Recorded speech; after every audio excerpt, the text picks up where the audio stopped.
I'm continuing in Mark chapter 4, and when I came to the end of the chapter, which is the account of Jesus calming a storm, there were so many life lessons that I could have prayer journaled for a long time, but I want to share the one that stood out to me the most.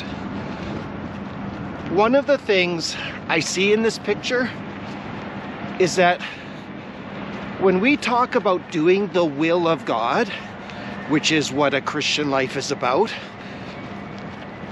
Jesus told the disciples to get into the boat to cross over to the other side.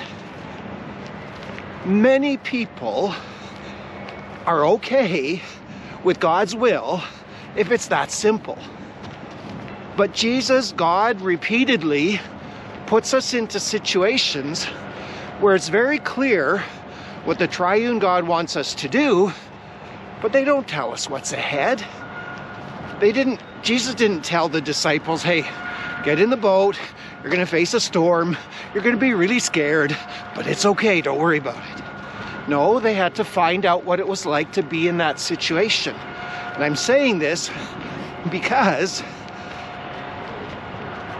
I have seen people turn away from even thinking of a lifestyle that is centered on knowing and doing the will of God because they thought that God's will would always be as simple as, hey guys, get into the boat. We're heading across the lake. That's as much as they want. But when we think of the will of God, we must think of it not only as God's will is good, but the part of His will He's telling us is good. It's actually good when God doesn't tell us the rest. There's always something relational about us learning to trust Him that shows up in what He tells us, or what He shows us, or what He prepares us for.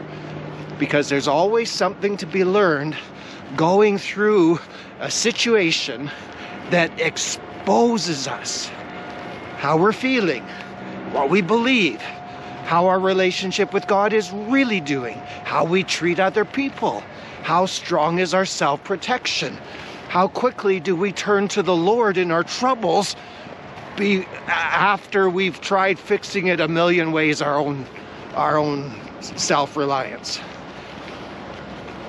But as I was looking at this picture, okay, and this is a very important part of it, that the disciples were just doing God's will. They just went into the boat. But the storm came up. The disciples are terrified. Jesus is asleep. And when they wake him, they're saying, don't you care that we are about to perish? How many times have I heard Christians facing horrible times and their first thought is, God doesn't love me? Well, why didn't you tell them that? Why don't you do what the disciples did? God, don't you care that this situation is killing me? Don't you care that I've been treated like this? Don't you care how scared I am? Go ahead and ask him. Have fun. But as I stood back from this, which is funny because the scene is a bunch of water, I'll have to just imagine myself standing there. But the thing I realized is that this was one of those situations where the disciples had nowhere else to go. They simply could not go anywhere. And this impacted me because one of the things I've seen in my life, my family growing up, all through life in the church, is that church people live as if it's always optional to walk out of the scene. Oh yeah, I'll follow Jesus this far, but oh, this is getting too tough. I'm not going to do it now. So here we have a situation where it was impossible. The disciples had only two choices: stay in the boat, fearing they were going to drown, or jump in the water and fear they were going to drown. There was no other way to get out of this. I would say that very few people know what it's like to see that as a good thing. That it is a very good thing when us little children are put in situations that have no hope of us doing anything, so that we must rely on God. And so what stood out, I learned probably 3 or 4 years ago, someone in a book I was reading referred to something called staying together in negative emotions. And when I read that, and I read their explanation of what that is and how important it is, I realized that this explains why so few Christians grow up. It's because they won't stay together in negative emotions. How many people do you know who've gone to church and as soon as there's negative emotions, they're out of there? Oh, Bible study just got a bit heated? I'm out of here. I'm not coming back. Have you done that? Have you walked away from people or situations because of negative emotions? Have you maybe stayed in a situation but stopped talking, stopped sharing, stopped attaching to people, hid behind your self-protection so you could escape the negative emotions? What we see in this picture is a prime example of why we need to stay together in negative emotions. I'm not talking about abusive situations. I'm talking about when people are together and negative emotions come out.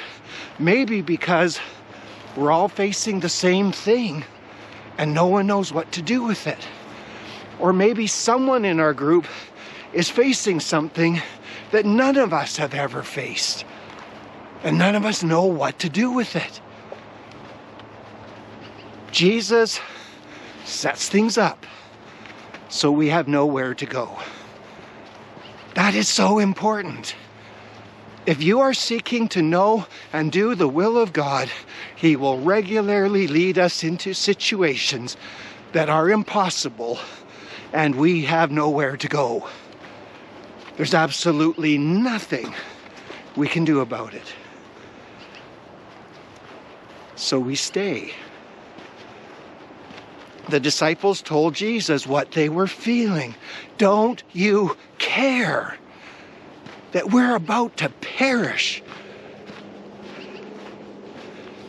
The scene that unfolds with Jesus calming the wind and the waves, making the lake completely calm, it did something to the disciples that anyone else who was not in that boat would never get. You had to be in the boat. You had to be in the storm. You had to have no way to get out of that.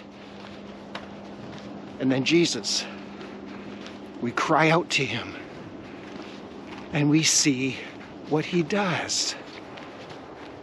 He doesn't even have to calm the storm. Maybe that's not the lesson for you or me. Point is, it is a very good thing to be in impossible situations with Jesus, to have no way out of them.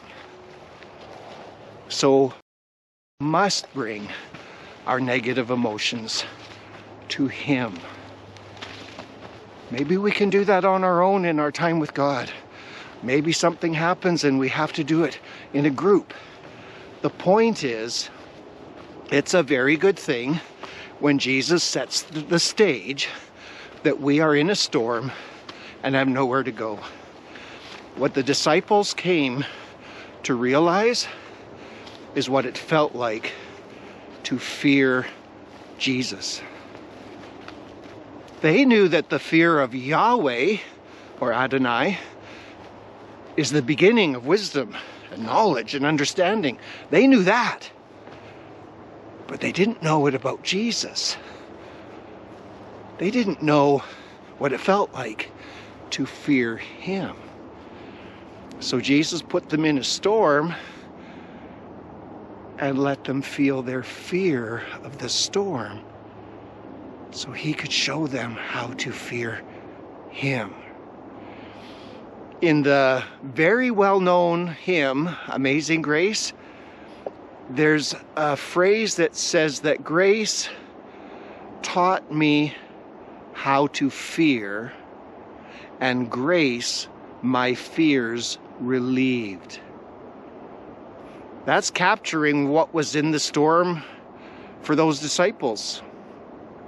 The storm taught them to fear Jesus, and the grace of God in that storm relieved their fear of storms. That's the way it works. The way we learn to be unafraid in storms is to stay with Jesus in our negative emotions and learn to fear him with reverence and awe and wonder and amazement and submission and humility. I hope that touches somebody who's realized, I don't know how to stay together with God or people when negative emotions come up. I know we have a story of how we learned that, but bring it to Jesus. Make it the thing today that you say, Jesus, I'm not going away this time. I'm staying here. Why am I so afraid of this? And if we will stay with Jesus and let him show us who are the people we should stay with in our negative emotions, we will get to know him better than we've ever known him before, just like the disciples did in a boat.